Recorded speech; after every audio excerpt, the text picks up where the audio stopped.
Assalamualaikum warahmatullahi wabarakatuh. Di sini saya akan mempresentasikan mengenai model pengembangan kurikulum. Model pengembangan kurikulum ada 5, yaitu yang pertama ada model Rapp-Taylor, yang kedua ada model Zeiss, yang ketiga ada model Beauchamp, yang keempat ada model Hilde-Table, dan yang kelima ada model Seller dan Miller. Di sini saya akan mempresentasikan mengenai model Hilde-Table dan model Seller dan Miller. Model Hilde-Table. Model pengembangan ini lebih rinci dan lebih sempurna dibandingkan dengan model Taylor.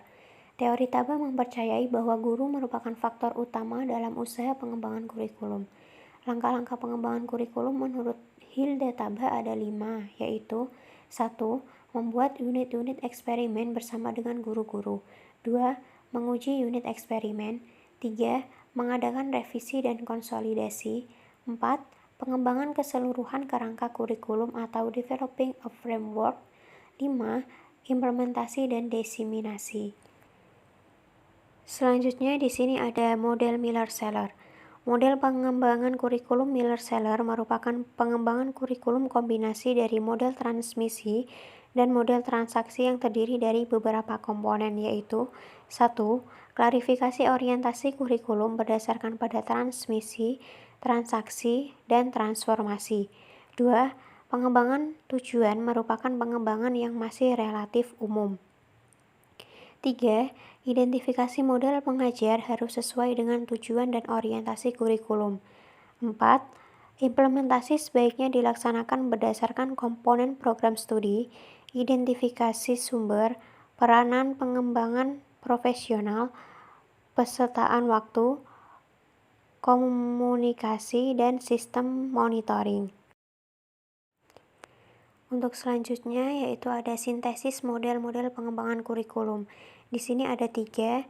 Yang pertama yaitu esensi dari pengembangan kurikulum itu adalah langkah sistematis dalam pengambilan keputusan tentang komponen kurikulum yang terjalin sedemikian rupa.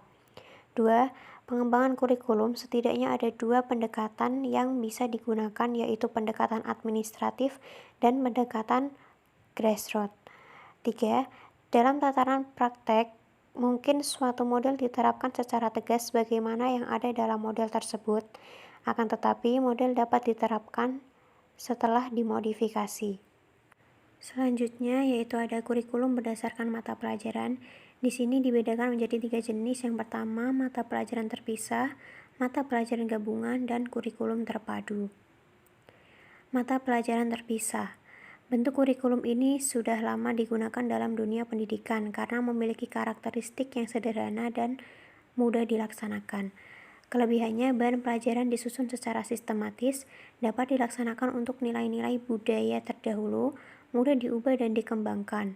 Kekurangannya, bahan pelajaran dipelajari secara terpisah, bersifat aktual, proses belajar lebih mengutamakan aktivitas guru, sedangkan siswa pasif, kurang memperhatikan bakat, minat, dan kebutuhan siswa. Mata pelajaran gabungan. Kurikulum bentuk ini juga sudah lama digunakan dalam dunia pendidikan. Pada hakikatnya adalah penyatuan beberapa pelajaran yang sejenis.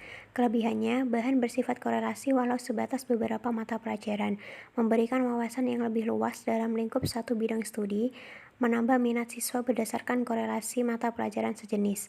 Kekurangannya, bahan pelajaran yang diberikan kurang sistematis, kurang menggunakan bahan pelajaran yang aktual, kurang memperhatikan minat dan bakat siswa, bahan pelajaran yang disampaikan juga masih abstrak.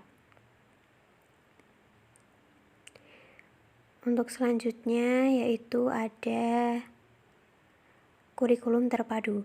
Kurikulum ini cenderung lebih memandang pokok bahasan tertentu secara menyeluruh.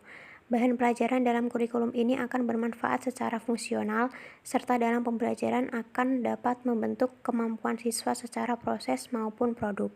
Kelebihannya, mempraktekkan nilai-nilai demokrasi dalam pembelajaran, memberikan kesempatan pada siswa untuk belajar secara maksimal, memberikan kepada siswa untuk belajar berdasarkan pengalaman, membantu meningkatkan hubungan antara sekolah dengan masyarakat. Kekurangannya, kurikulum dibuat oleh guru dan siswa sehingga memerlukan persiapan secara khusus. Bahan pelajaran tidak disusun secara logis dan sistematis. Bahan pelajaran tidak bersifat sederhana, kemampuan siswa akan berbeda secara mencolok. Untuk selanjutnya ada kurikulum inti. Kurikulum inti ini terdapat 5 karakteristik, yaitu 1. Kurikulum ini direncanakan secara berkelanjutan dan selalu berkaitan serta direncanakan secara terus-menerus. 2. Isi kurikulum yang dikembangkan merupakan rangkaian dari pengalaman yang saling berkaitan. 3. Isi kurikulum selalu mengambil atas dasar masalah maupun problema yang dihadapi secara aktual. 4. Isi kurikulum cenderung mengambil atau mengangkat substansi yang bersifat pribadi maupun sosial. 5. Isi kurikulum ini lebih difokuskan untuk semua siswa. Kurikulum ini umum tetapi bersifat pribadi, sosial, dan pengalaman yang terpadu. Demikian presentasi dari saya. Mohon maaf apabila ada salah kata. Wassalamualaikum warahmatullahi wabarakatuh.